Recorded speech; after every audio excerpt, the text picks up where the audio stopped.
palestrante, né? O professor mestre Tiago de Oliveira Cifferman, advogado criminalista, professor da nossa pós em Ciências Criminais, professor também da nossa graduação em Direito, especialista em Direito Penal, Processo Penal e Segurança Pública, mestre em Direito e Relações Internacionais e palestrante. Ele vai trazer para nós hoje o tema Advocacia Criminal nas Delegacias, tá? Por quem eu tenho aí a honra, né, de conhecê-lo. Caríssimos, pequeninos, o assunto de hoje é um assunto muito prático, não é? Mesmo porque nós estamos tratando de um tema que diz respeito a algo relacionado à própria advocacia, o exercício da advocacia. Vocês podem perceber que a pós-graduação em geral, ela tende a aperfeiçoar não apenas os aspectos dogmáticos, não apenas os aspectos conceituais, mas cada vez mais as instituições, inclusive a UniGoiás, busca dar ao seu aluno a oportunidade de compreender esses aspectos doutrinários, mas também de atuar. E como é que você ganha essa oportunidade? Através de pessoas que, no seu cotidiano, exercem a advocacia. No meu caso, a advocacia criminal. Ponto. E daí o tema passa a ser um tema bem interessante, porque não há um advogado criminalista que se preze que não tenha ido, ou que algum dia não vá à delegacia. E é uma situação que geralmente, pessoal, é uma situação de emergência.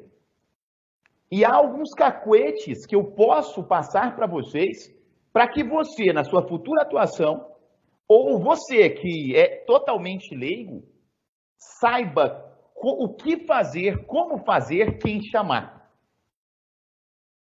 E daí eu elaborei, basicamente, um passo a passo para que você possa seguir isso. Vamos começar aqui com uma pequena aulinha, né? Vamos brincar disso. Quando acontece um determinado fato supostamente criminoso, e um policial te aborda, não te aborda não, né? Vamos falar, aborda o vizinho, você não. E, enfim, os familiares desse vizinho ficam desesperados, as pessoas ficam desesperadas, perguntam por você porque você estuda direito, ou porque você é advogado, ou porque você conhece um advogado. Como é que você vai dar a essa pessoa uma tranquilidade? Como é que você vai ofertar a essa pessoa uma solução? Quais são os aspectos iniciais que você deve observar? Primeiro, vamos olhar aqui sob a perspectiva do advogado. O advogado vai receber uma ligação, meu caro. E quando ele receber uma ligação, geralmente não é da pessoa que foi custodiada, não é da pessoa que foi presa, mas sim dos seus familiares. E os seus familiares sabem muito pouco da situação que fez com que surgisse a prisão. Então vão entrar em contato com você desesperadamente, às vezes vai ser uma madrugada ou qualquer outra coisa, vão narrar um fato muito superficialmente, e o que é que você faz? O que é que você faz? Você é advogado, você que está me ouvindo, você que tem vontade de ser advogado. Meu Deus do céu, Cifferman, eu saio correndo para a delegacia. Cala a boca, cala a boca. Você sai correndo para a delegacia. É sério que você vai fazer isso? Qual delegacia? Vai fazer o quê? Você vai para lá com quais documentos? Você vai chegar lá, meter o pé na porta, falar que é o seu cliente, que você tem que conversar com ele? Você sabe do caso? Você sabe o que é que te espera? Não, você não sabe. Você não sabe nada. Então, a primeira informação que você vai ter que retirar da pessoa que está te contando o caso, por menos que ela saiba, são os dados do indivíduo que foi preso. É isso. Você precisa desses dados, os dados do seu possível cliente. Porque, pelo menos com esses dados, você vai estar se preparando através da confecção de uma procuração ali, naquele momento. Eu não tenho impressora em casa. O que é isso? Que criminalista maluco que é esse aí? Você não tem os meios que são necessários para atender o seu cliente numa situação de emergência? Então vai lá para o seu escritório, imprime na hora, calma. Não vai adiantar, você não vai remediar nada imediatamente. Aconteceu. Então, primeiramente, pequeno gafanhoto, olha isso. É situação de emergência, colhe os dados do cliente e já confecciona aí a procuração antes mesmo de comparecer na delegacia. Porque você chegar no local com uma procuração para ser assinada por aquele que foi detido, poupa tempo, poupa muito tempo e já dá mais credibilidade em relação àqueles que vão lhe atender na delegacia. Ponto. Isso evita desgaste. Quando nos depararmos com algumas autoridades que são pouco propensas a respeitarem o direito do advogado de ter acesso aos autos, mesmo que sem procuração, e ter acesso ali ao preso.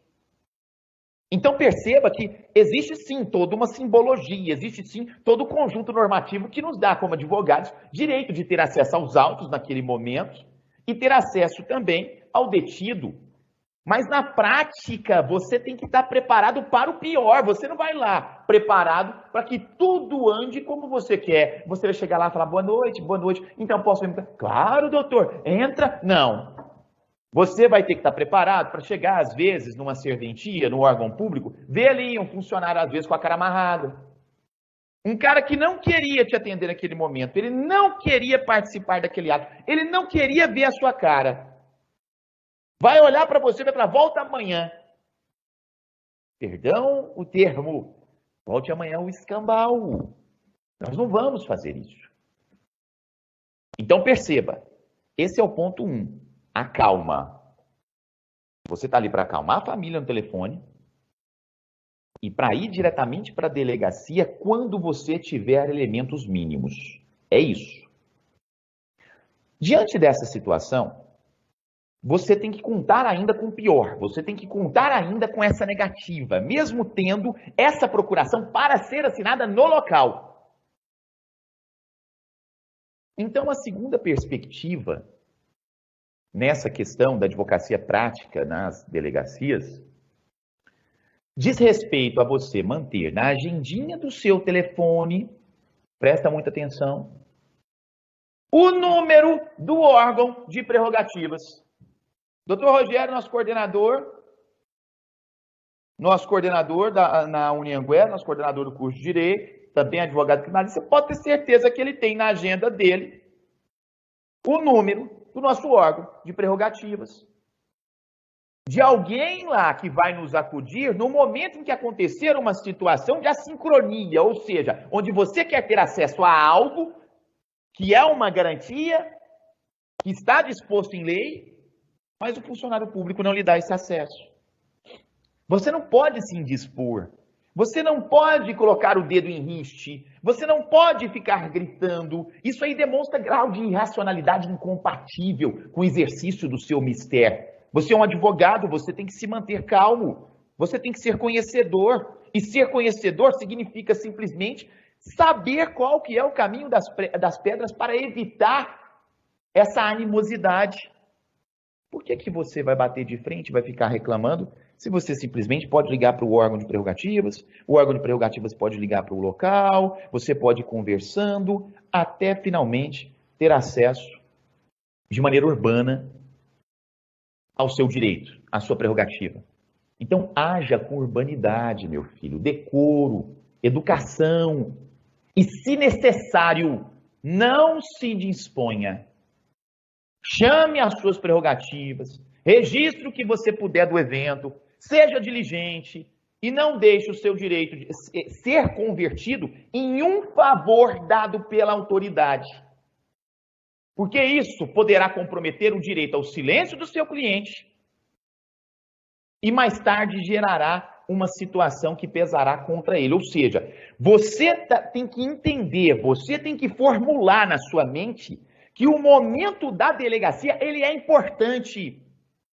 Por mais que você tenha estudado, mas o inquérito policial é só um elemento informativo de só menos importância. Por mais que a Lei 13.964/2019 tenha trazido aí um dispositivo que diz que esse inquérito não vai ser mais levado ao processo, vai ficar acautelado no juízo. Só vai ser levado ao processo os elementos que são produzidos no inquérito e que são equivalentes a provas. Como assim? Só explicando rapidinho. O inquérito não produz vários elementos para confirmar ou não um fato supostamente criminoso? Eu falo confirmar ou não, mas a verdade é que eles fazem só para confirmar, né? Eles fazem para isso. Você não vê, muitos delegados não vão ficar procurando a inocência de ninguém. Então, se eu tenho vários elementos, vocês têm que perceber que aqueles elementos ali não têm força probante, não é prova em sentido estrito, porque não são elementos que passam pelo contraditório judicial, né? Eles não vão passar por quesitos formulados pela defesa, eles não vão ser contraditados, mas há alguns elementos produzidos dentro do inquérito que ganham força de prova. Por exemplo, interceptações telefônicas. Por quê? Porque eles passam pelo crivo judicial. Exame de corpo de delito passa pelo crivo judicial. E por causa disso que a sua atuação como advogado ali, já no inquérito policial, busca não apenas resguardar emergencialmente direitos e prerrogativas ali, busca construir o caminho mais adequado para a plena defesa. O advogado que cruza os braços durante o inquérito policial, ele não sabe, com perdão da palavra, trabalhar de modo adequado. Ele não reconhece o poder do inquérito policial. Então, olha só, nós estamos aqui só no passo 1. Só no passo 1 da advocacia prática nas delegacias. Essa primeira situação que eu falei para vocês, pronto, professor, já sei. Então, o senhor me deu aqui o macete. Me ligaram, eu mantenho a calma. Pergunto os dados do cliente para confeccionar a procuração. Porque eu não quero chegar lá sem nada, professor. Eu quero chegar lá tendo alguma coisa, as pessoas percebendo que existe um grau de legitimidade, de idoneidade daquilo que eu estou pleiteando, mesmo eu sabendo que o meu direito é ter acesso sem procuração, ponto. Mas às vezes os autos são sigilosos, então a procuração já está na sua mão para ser assinado, olha que lindo. Você já está preparado. Professor, mas tem alguns aspectos aí que eu tenho que perceber. Tudo bem, o senhor pegou os dados, foi até a delegacia. Mas o que mais que o senhor pegou de informação no telefone? O que aconteceu? Através dos dados do seu cliente, você vai poder acessar, presta muita atenção, você vai poder acessar alguns sistemas para descobrir se há um processo, se há um auto de prisão em flagrante. Então, ó, rebola, advogado. Tem meios, não dá para mostrar para vocês aqui qual que é o sistema adequadamente. Aí seria objeto de uma aula realmente prática, mostrar qual que é o caminho das pedras. Mas se a família não sabe dizer exatamente o que aconteceu, procure. Eu digo para minha equipe, quando acontece qualquer coisa aqui no meu escritório, acontece qualquer coisa, me ligaram, a gente já se reúne, eu falo para eles, ó, fulano de tal, nome tal, CPF tal, é isso daqui, vamos procurar. Se tem algum processo, se tem algum auto de prisão em flagrante, peguem todas as informações. Eu só levanto a bunda daqui na hora que nós tivermos alguma informação sobre isso. Só em último caso que você vai levantar, caso não tenha realmente informação alguma. Porque através dessas informações, você às vezes vai estar preparado para chegar na delegacia e, a depender da pena, você vai saber se a situação é de alta complexidade ou de menor complexidade. Às vezes uma família liga para você toda preocupada porque um ente querido foi detido, mas ele foi detido por uma infração penal cuja pena máxima é não superior a 2 anos. Sabe o que vai acontecer? Sabe o que vai acontecer? Ele vai chegar lá, vai assinar um TCO e vai embora, gente. A única maneira de manterem ele detido ali é se ele não assinar o TCO. Quer dizer que você poderia muito bem tranquilizar a família por telefone.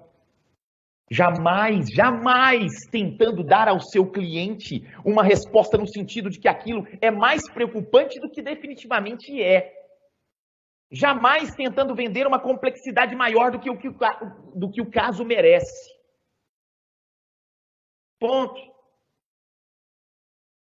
Agora, você munido de todas essas informações preliminares, percebendo o grau de complexidade da questão, chegar lá já com a procuração para ser assinada, chegar lá com o telefone das prerrogativas. Veja o quanto você, a priori, conseguiu já se desvencilhar de uma série de questões que poderiam ser tormentosas. Tem ainda outras minúcias. Aqui, pelo menos, na minha maneira de atuar, quando acontece alguma coisa, eu descubro os documentos, eu ainda ligo na delegacia. Eu peço para ligar lá, eu vejo quem é o atendente, eu vejo se realmente ele foi para lá.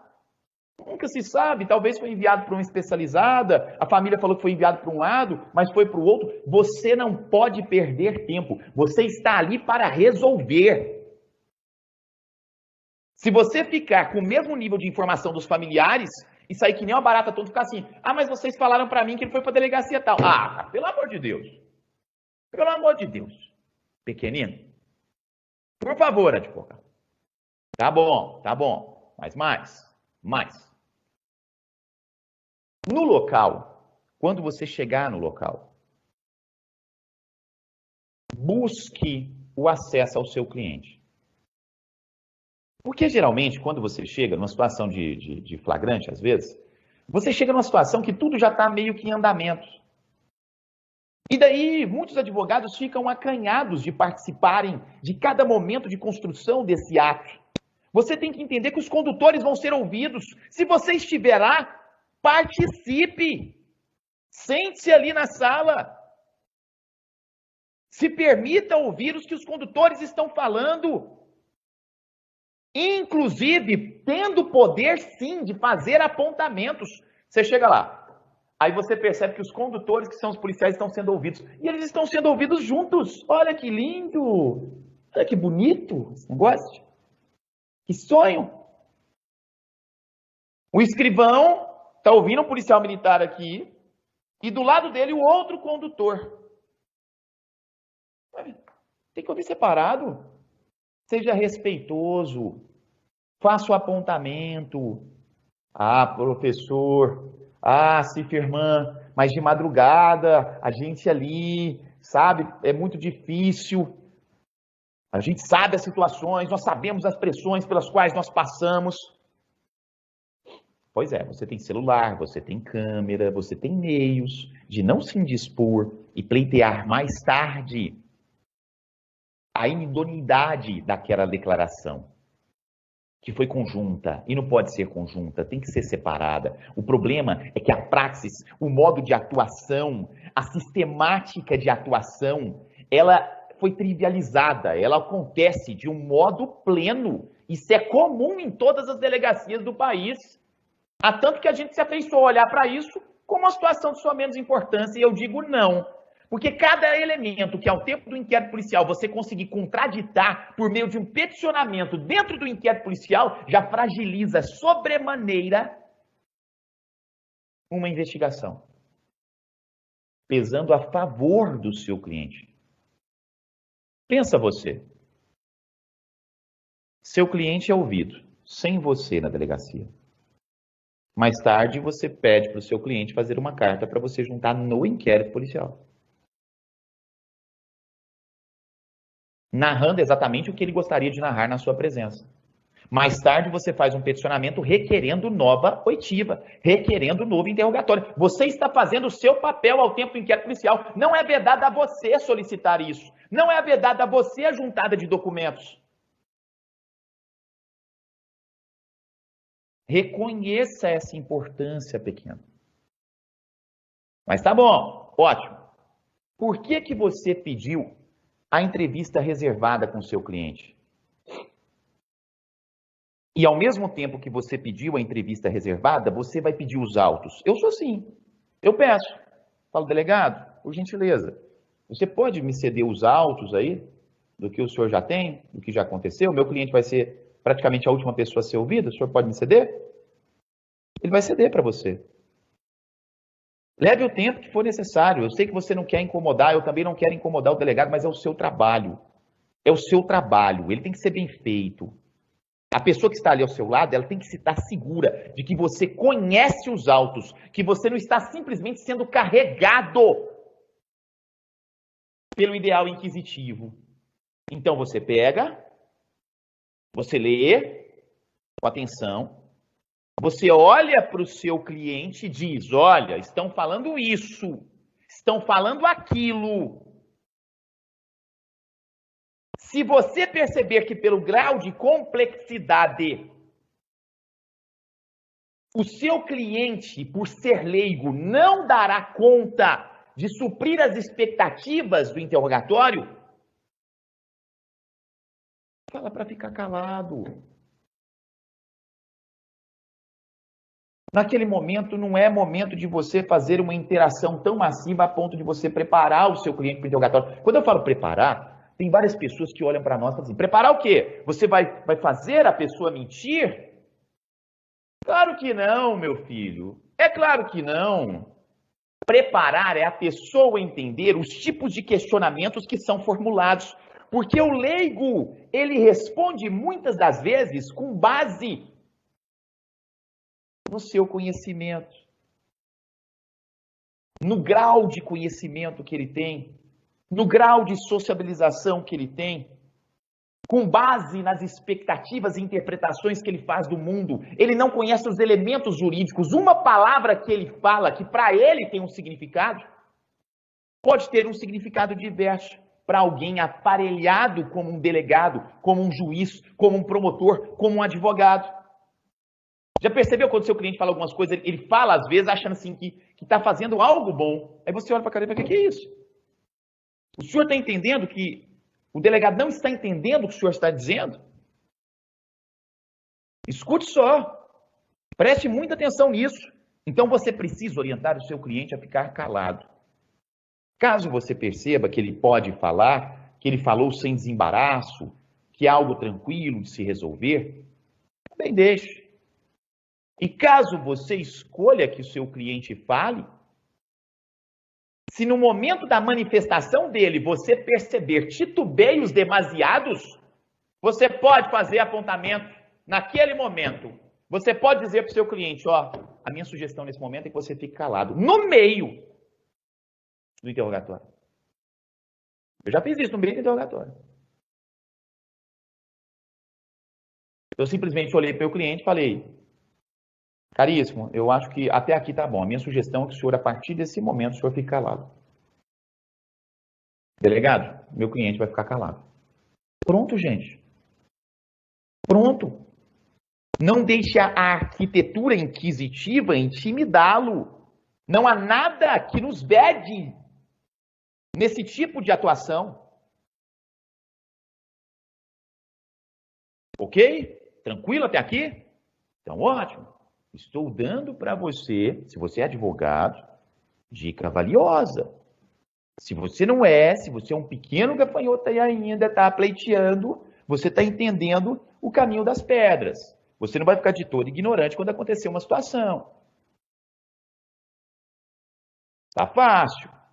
Olha só, saindo disso, eu quero que você perceba que depois que conversar com o seu cliente, depois que preservar o direito ao silêncio dele, você, por conveniência e atenção, olha só, olha o zelo com o cliente. Por conveniência e atenção, a súmula vinculante número 11 requer ao delegado que retire as algemas do seu cliente durante o interrogatório. Faça o seu papel. Ah, mas o delegado não vai deixar. Faça o seu papel. Se não há risco de fuga, se não há risco de que a pessoa cause um mal a alguém, a integridade física, cause um dano, retire as algemas. Ilustre delegado, por gentileza, deixe-o sem as algemas para que ele possa aqui fazer o interrogatório. Não há nada que pesa contra ele. Nesse caso aqui é cabível plenamente a súmula vinculante número 11. Caso o senhor não o faça, justifique aí por escrito. Perceba, pessoal, são questões que às vezes não vão alcançar praticamente efeito no inquérito ou na ação penal. Não! Mas causa um efeito social, causa um efeito essencial para a percepção do seu cliente de que você sabe atuar, de que você é o advogado dele, de que você está preocupado com ele. Você quer vivenciar a advocacia criminal em termos de defesa de direitos, defesa de garantias, mas não deixa também de ser business, não deixa também de ser negócio, não deixa também de ser trato com o cliente. Você luta por alguém. E você luta por alguém com base em um fundamento muito maior que todos nós, que é Constituição, que é forma, que é garantia. Mais do que isso, meus caros, mais do que isso, o delegado ele vai poder negar. E daí foi o que eu falei para vocês, não valerá impor todo um acirramento por uma circunstância que é assumida no imaginário de muitos clientes como normal. Faça a sua parte, estará exercendo o seu papel em reconhecer uma ilegalidade, apontando-a e requerendo a sua correção. Mais do que isso, como eu já havia falado para vocês, durante o interrogatório, apresente os seus quesitos e apontamentos com inclusão de solicitação em termo. Porque se tais não forem atendidos, peticione e realize o que nós chamamos de investigação defensiva. O advogado hoje, ele é pluri, meu caro, é isso. Ele é pluri. Tem coisas aqui que nós descobrimos no escritório. Tem coisas aqui que os honorários estão incluindo a investigação. Recentemente, eu tive a oportunidade de fazer uma investigação defensiva. Investigação defensiva, muitas vezes, significa enviar a um determinado órgão uma interpelação, solicitando que ele a responda. Participar de uma investigação defensiva significa também colher elementos de informação. Em um dos casos em que eu participei, olhando o provimento 188/2018, que é o provimento que fala sobre a investigação defensiva por parte dos advogados, isso aí vai criar um imbróglio tamanho. Qual que é o procedimento? Praticamente você tem que ligar na OAB, lá tem que ter uma sala, essa sala tem que estar instrumentalizada para nos atender, porque essa sala vai ter áudio, vai ter vídeo, vai ter tudo que é necessário para que a gente possa, no caso, produzir um elemento de informação. E daí eu não tinha tempo hábil para fazer isso. Qual que foi a maneira de eu manter a integridade do elemento de informação que estava sendo produzido pela pessoa que estava sendo investigada? Eu tive que pegar o meu celular, ligar a câmera, olhar para a pessoa e dizer para a pessoa: ô fulana, falei o nome dela completo, eu gostaria de saber o que você quer fazer nesse momento. Ah, eu quero escrever uma carta narrando os eventos da data de tal, tal e tal. Ah, mas a senhora, presta atenção, mas a senhora já não narrou esses eventos nos autos do inquérito policial que estão em curso? Sim, eu narrei, mas as informações que estão lá não são informações corretas. Eu não falei a verdade lá, tudo sendo gravado. Aí eu falei, então eu estou gravando a senhora e vou gravar todo o percurso da sua escrita. Após você terminar a sua carta de próprio punho, eu quero que você segure essa carta para que a gente possa filmar a frente dela e o verso dela e perceber que ela foi escrita do início ao fim por você e que não houve nenhum acréscimo. Que não houve nenhum acréscimo. Eu nem precisava disso, porque é algo que está sendo produzido pela pessoa que está sendo acusada, pela pessoa que está sendo investigada, mas foi feito. Foi solicitado informações a órgãos. O delegado, por exemplo, nesse caso em especial, ele fez uma conjectura acerca de uns envelopes que haviam sido depositados dentro de um banco. Eu não vou falar muito do caso, porque é sigilo, mas dentro de um banco. O interessante foi que o delegado falou que esse dinheiro foi depositado lá, em tal horário, e os caixas eletrônicos, vocês sabem que tem aquelas câmerazinhas, principalmente dentro do banco. Por que que o delegado não solicitou ao banco as gravações do dia desse depósito? Por que será? Porque talvez esse depósito não tenha nada a ver com a pessoa que está sendo apontada como responsável por ele. Então, quem foi que foi solicitar para o banco? Quem foi que fez o peticionamento dos autos do inquérito policial? A defesa, com a palavra, a defesa.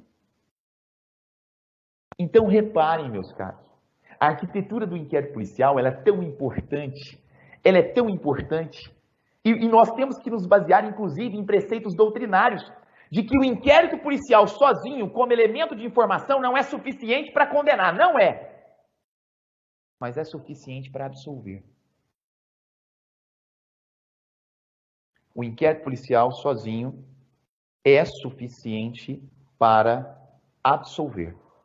Então, tudo que você puder fazer ao tempo do inquérito policial para reduzir o impacto dele sobre a análise do Ministério Público, porque para isso que serve o inquérito policial, atua a reboque do Ministério Público para auxiliá-lo na opinião delite, você deve fazer enquanto advogado criminalista. Percebam isso. Nesse momento aqui, nós chegamos aqui nos 40 minutos, que foi o que a professora Michele havia me alertado, né, dessa questão. Então, eu passo para ela aqui, eu não sei se tem algum questionamento ou qualquer outra coisa. Nós vamos passar agora para a nossa roda de conversa, nós temos algumas perguntas aqui, né? Muito obrigada aí por explicar tão bem, né? Quais são as competências que o advogado criminalista precisa ter, né, para atender aí o seu cliente, né, para saber aí ter esse bom relacionamento aí com o cliente e a delegacia, né? Parabéns, excelente mesmo a sua explanação, muito esclarecedor, traz realmente o mercado, né, para dentro aqui da sala de aula, e esse é o nosso grande desafio sempre, né, querendo realmente trazer a prática, né, para os nossos alunos, né, para que eles realmente cheguem ao mercado de trabalho e vão encontrar esses desafios e com certeza vão sair aí ganhando por ter esse conhecimento aqui na nossa instituição, né? Então, muito obrigada aí pela brilhante explicação, por trazer a prática mesmo, por trazer o dia a dia, né, e as competências do advogado criminalista, tá? Muito rico de conteúdo, lembrando vocês que nós teremos, né, todas as semanas aí, encontros como esse, mais webinar, né, para estar trazendo uma série de conteúdos que possam realmente agregar aí na sua carreira profissional, tá? Eu tenho uma pergunta aqui muito interessante, professor, de uma aluna nossa, que ela pergunta o seguinte, aluna do 6º período do Direito aqui da nossa graduação. Primeiramente, obrigada por sua palestra, como sempre, muito esclarecedora.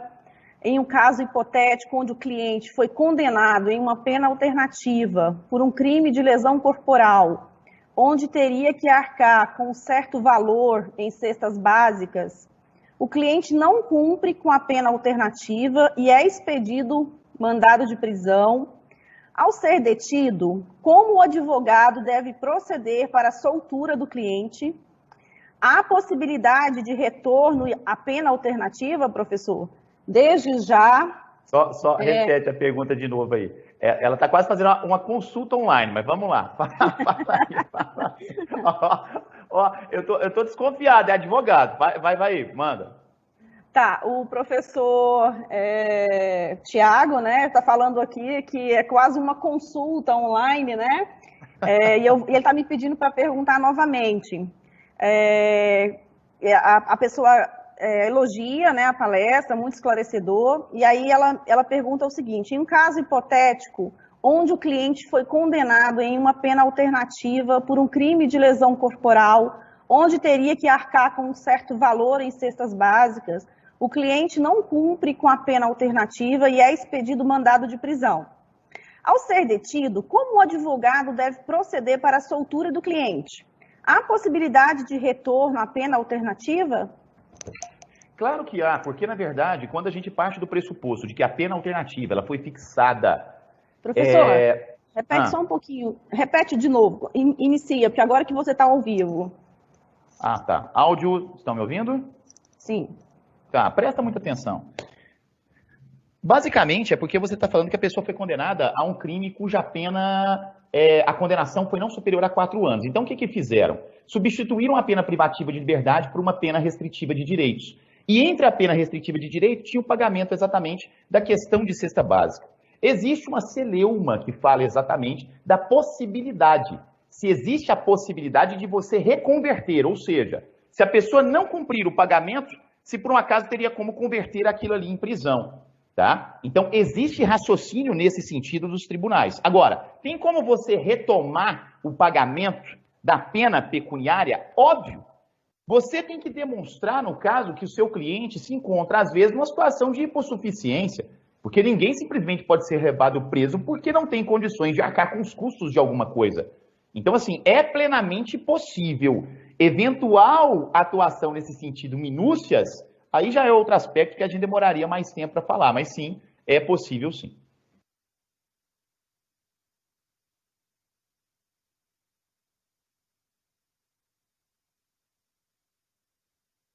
Não estou ouvindo, professora, está sem áudio. Ok, professor, muito obrigada. Tem uma outra questão aqui. O advogado pede para o delegado solicitar ao banco ou o advogado já peticiona diretamente para o banco? Calma aí, você vai ter que repetir a pergunta porque cortou a primeira parte dela. O advogado pede para o delegado solicitar ao banco ou o advogado já peticiona diretamente para o banco? No meu caso, eu coloquei dentro do inquérito policial para que fosse feita uma diligência diretamente ao banco. Nós também fizemos um peticionamento para o banco falando disso, mas geralmente eu não obtive resposta nesse sentido. Então, assim, o mais certo, o pleno, é você fazer o peticionamento nos autos do inquérito policial, solicitando à autoridade policial para que obtenha acesso àquele conteúdo daquela imagem, porque ele vai remeter isso aí também ao juízo. Ponto.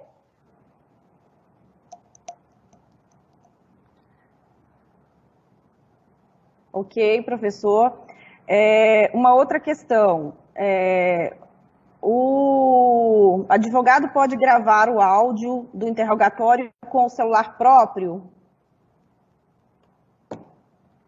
Pode, não há problema nenhum. Não há nenhuma vedação nesse sentido, né? O interrogatório, muitas das vezes, vai ser um ato público, mas você tem que perceber que, às vezes, você está lidando com situações sobre as quais pesam a sigilosidade. Então, a gravação que você está fazendo do interrogatório é algo que você mantém com você para explicitar nos autos. Então, vamos dizer que aconteceu alguma situação controversa dentro desse interrogatório, alguma situação que ninguém gravou, alguma situação que não foi colocada em termo, mas você tem aquilo ali. Aquilo ali pode ser utilizado, às vezes, para pleitear uma nulidade, para demonstrar um abuso? É claro que pode, né? É claro que pode. O que você não pode fazer é simplesmente filmar esse negócio como advogado, que você tem um dever de sigilo e colocar na rede social. Você está de sacanagem comigo.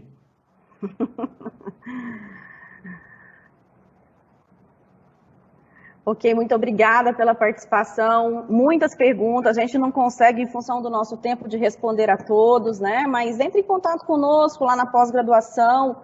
Se tiver alguma dúvida, a gente pode estar passando para o professor, né? E ele pode estar enviando um e-mail para vocês. O nosso contato lá é no 3246-1449 ou o WhatsApp, né? Está aí na nossa apresentação inicial, o 62-99821-3952. Professor, vamos aqui para a última pergunta, que é bastante interessante, né? Há risco de não receber os honorários nessas atuações aí emergenciais? Como evitar isso? Pessoal, então, olha só. Esse é o ponto-chave quando a gente fala de advocacia emergencial. Nós somos espécies de cirurgiões, cara. Nós somos os advogados equivalentes àqueles que atuam no Hugo, tá? Enquanto médicos de madrugada. É isso, a gente trabalha enquanto criminalista com situações que são limítrofes. E essas situações limítrofes, elas exigem resposta rápida. E essa resposta rápida é no melhor interesse do cliente. O melhor interesse do cliente exige também que você tenha a sua contrapartida, que é o seu honorário. E o seu honorário vai ser baseado também nessa urgência. O seu honorário vai ser baseado o valor dele também pela atuação na madrugada. O seu honorário vai ser baseado também no fato de você colocar uma equipe à disposição. Agora que vem o checkmate. Você está conversando com a pessoa ao telefone, são os familiares. Você é o tipo de advogado que primeiro presta o serviço e depois vai falar o valor? Pois é, no meu escritório eu não ajo assim. A pessoa me passa as informações, eu digo o que eu vou fazer preliminarmente. Depois que eu faço essa parte inicial, que é praticamente a parte da consulta, aí sim eu digo para ele, ó, o seu caso é tal e o valor para que a gente possa fazer os procedimentos é tal. E isso é muito rápido, gente. Eu, graças a Deus, hoje eu posso contar com uma equipe que me auxilia, então essa resposta é muito rápida, a gente consegue fazer isso muito rápido. Se você é alguém que está atuando sozinho, se você ainda não teve essa felicidade de ter uma equipe boa ao seu lado, você deve informar para o seu cliente um valor estimado. Você deve, sim, se afeiçoar ao fato de precificar naquele momento. Seja correto, fale para a pessoa, não a pegue de inopino. No final do procedimento, chegue com valor X. Não, você não sabe nem o tipo de família que você está lidando, se a pessoa é hipossuficiente, se ela não é hipossuficiente, porque mais do que, presta muita atenção, tudo bem que sua atuação é a favor da Constituição, a favor dos direitos, é a favor das garantias, mas também é a favor do seu sustento, meu filho. Então, cuidado, porque isso é fundamental.